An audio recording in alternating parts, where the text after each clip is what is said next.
I'm Emily, and I'm going to show you how to make chocolate sails, baskets, and shards to decorate your cakes.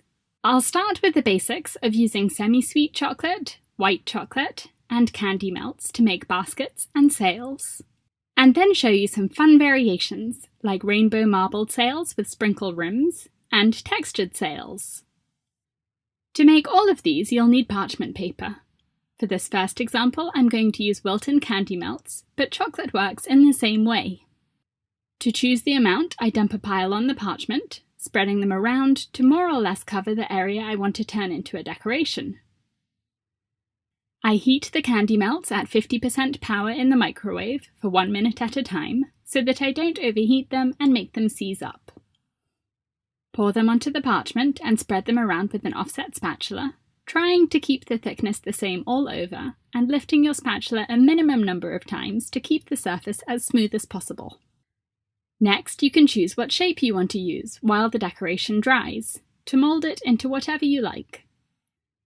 I'm going to turn this into a basket-shaped decoration by placing the parchment paper inside a bowl, so that the sides curve up. It's important to do this immediately after spreading it, so that it hasn't started to set, and it won't crack when you move it around.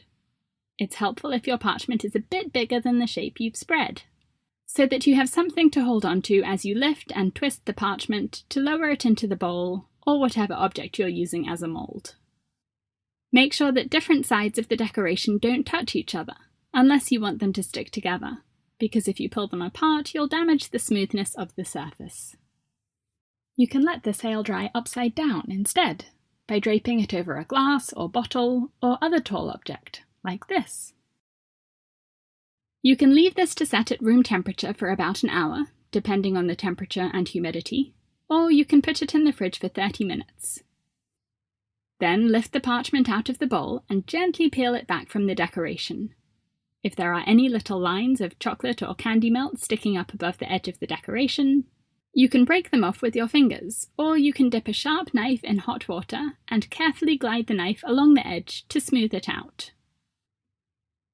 The way you attach the decoration to a cake depends on the surface of the cake. For this one, I've covered it in a ganache strip, which is still sticky, so I can press my decoration gently on top of it to secure it. I'll show you a few different methods with other cakes later in this video. To see how to make this marble drip, click the link in the top of the screen, or it's also in the description below this video.